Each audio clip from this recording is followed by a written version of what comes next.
Good morning, good morning, good morning, folks.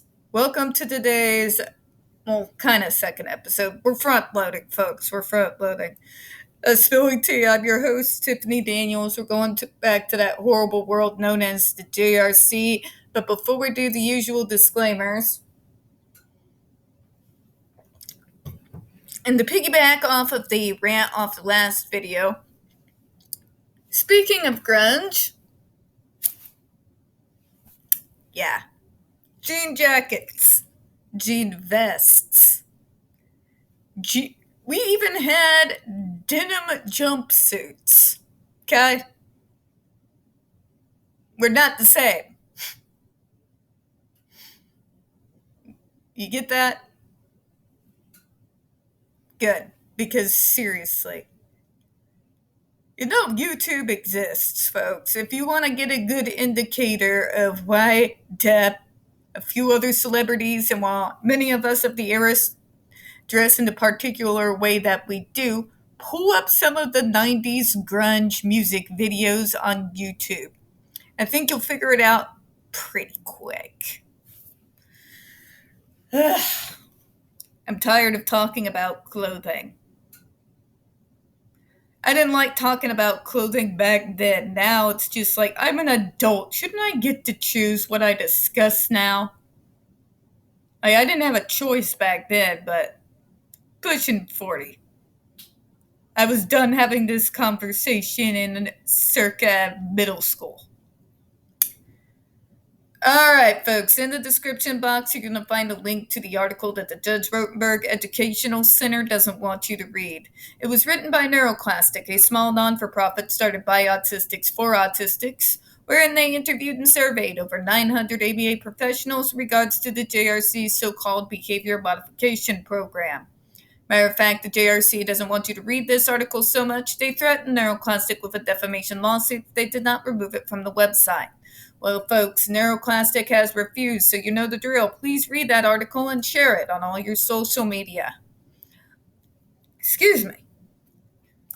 Phlegm went down wrong pipe and we don't have an edit button.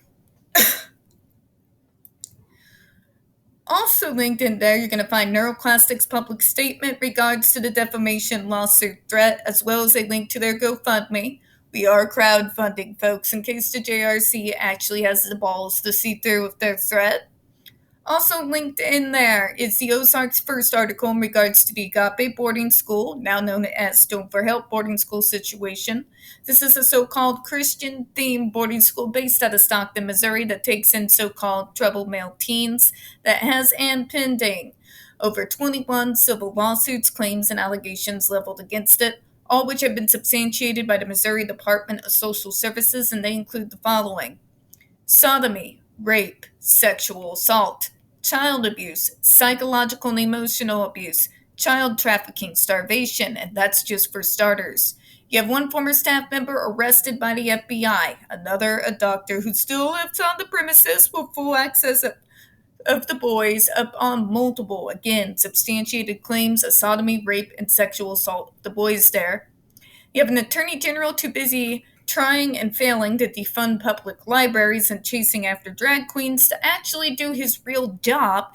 And you got a governor that has drank the Trump Kool-Aid so bad, I don't know what he is, but send help. Please read that article and share it on all your social media. We got the other pertinent links to the Stop the Shocks campaign as well, including Hoya's massive archive on the subject, Jennifer Masimba's behavioral sheet of shockable offenses, a clip out of the 7-hour ordeal undergone by Andre McCollins back in 2002, the templates, and the ever-present self-explanatory change.org shut the Judge Rotenberg Center down petition. When we discuss the JRC, you're going to hear vivid descriptions of and catch clips or surveillance footage of people with disabilities being tortured and abused. If you do got young children present, folks, please, headphones. This channel is marked not for children for a reason. We use profanity on occasion. We speak on dark subjects. If your child is 16 and younger and they are watching this, very obviously parental supervision is advised, all right? All right, folks, trigger warning. We're about to once again descend into the mad ravings of the lunatic mind known as Dr. Matthew Israel. So prep yourself for the bunch of condescending appeal to authority while still laced with insanity, bunch of stupid, we're about to read, okay? All right, let's go to where we left off, shall we?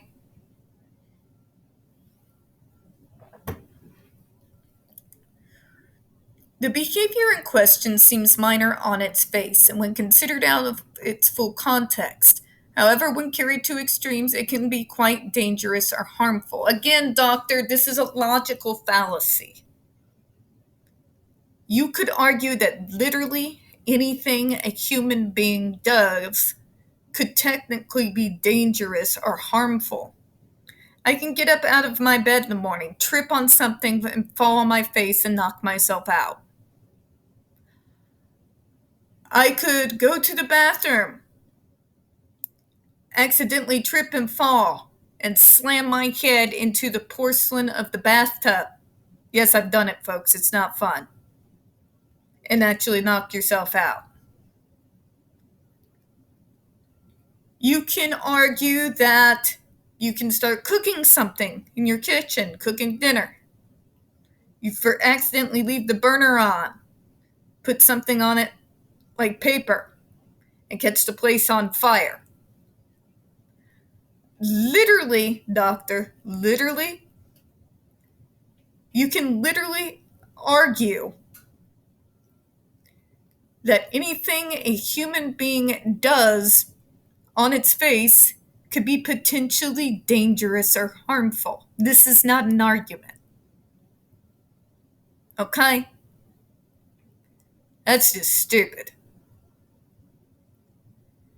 You want us to consider the full context while you refuse to consider the full context yourself. Because even people who have demonstrated aggressive or self-harmful behavior may also pop out of their seat because they have a wedgie and need to pick it out.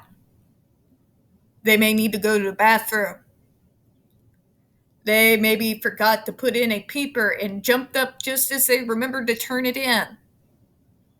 Again, even those of us who may have those behaviors have other reasons that may cause us to pop up out of our seats. So again, I will state to you, this is not an argument. But let's read on here.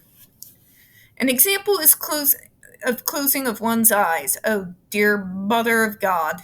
You're just going to make the point for me, aren't you? If one keeps them closed all day, one can fall down a flight of stairs and be seriously injured.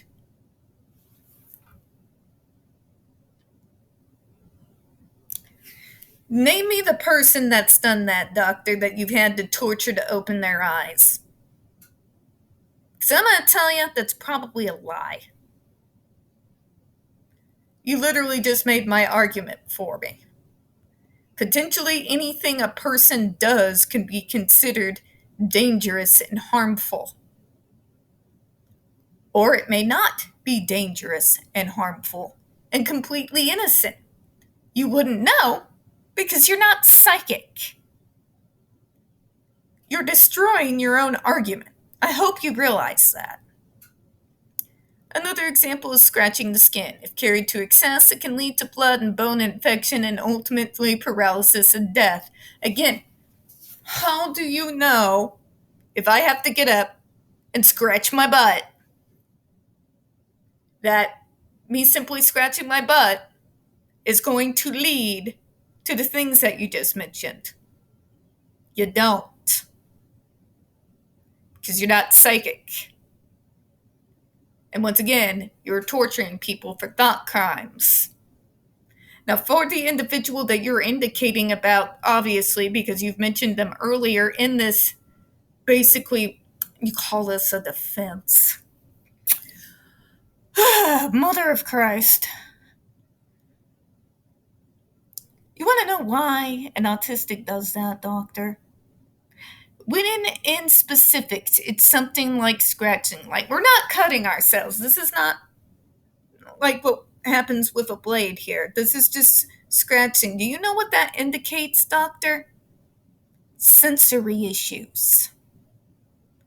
Instead of dealing with the sensory issues that is causing that level of behavior, you'd rather punish them for it instead of dealing with the issue so they no longer feel the need to scratch themselves to such an extent.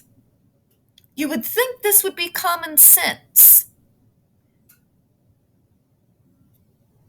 Right? You would think that would be common sense.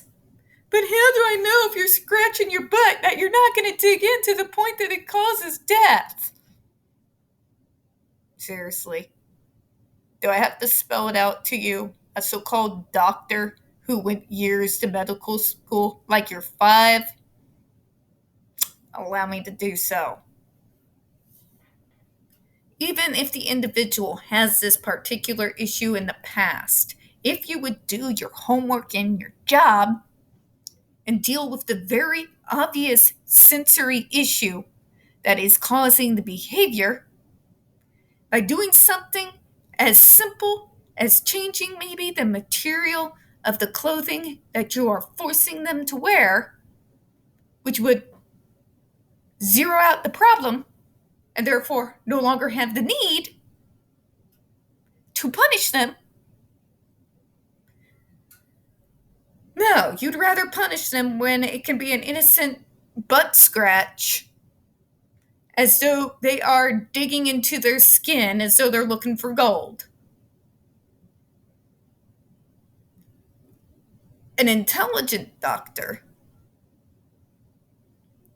like the other psychiatrists and psychologists that I talk to on a semi-regular, would tell you very obviously it looks like that's a sensory issue. So we need to get down to the bottom of what specifically is causing that particular type of sensory reaction, deal with that, and as an autistic with sensory issues, I can tell you what causes me to scratch until I bleed if I'm not in meltdown. It's sensory issues. There's a very simple solution that does not involve the torture or pain to anyone. Do not make them wear the material of clothes that causes that reaction. Problem solved. No torture necessary. Right?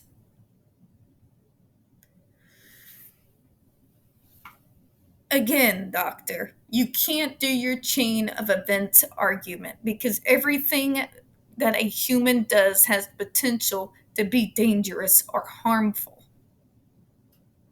Okay? I can take a big breath outside after doing a long run. And there might be something let loose in the air at that very moment that might cause me harm. You can't punish everyone for everything that they do because it may be potentially dangerous or harmful. Because there's a word for that. It's called abuse. It's called torture. It's called abuse of power. Okay? This is not an argument. I don't know what this is, but it's not an argument. And I do know my friends who do work in the medical model or in general health care would give you that open blink, several blinking stares at the level of stupid that this argument here is presenting. It's not an argument because there is no defense for it. Because you are punishing individuals for actions they have not taken. You are acting based on an assumption. You cannot know unless you are that individual or legitimately psychic, which is seriously, or you're God, that you know for a fact that that person is doing that action because they're going to be aggressive or self-harmful. You can't make that argument because you don't know. I have argued this now over the last several videos because it's a grade school argument, easily torn apart. If I tried to use this kind of argument in any of my debate papers when I was in high school, I would have been failed. Okay? Failed. And rightfully so.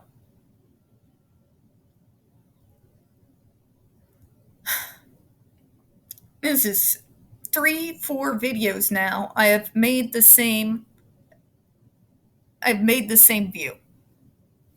In fact, doctor, going through your nonsensical so-called defenses, I've had to do that a lot. I don't know how on earth you became a doctor with the special amount of stupid that is just in this concept alone. It's planet Earth. The whole environment is dangerous. Life is dangerous. That doesn't mean people should be tortured for it. We're going to close on that. We don't get very many views on this channel. The few that we do get tend to get removed from time to time. So please don't forget to hit the like button, hit subscribe, and don't forget to hit the comments. I do appreciate your time. And of course, we here at Spilling Tea do hope you have a good one. Bye-bye, everyone.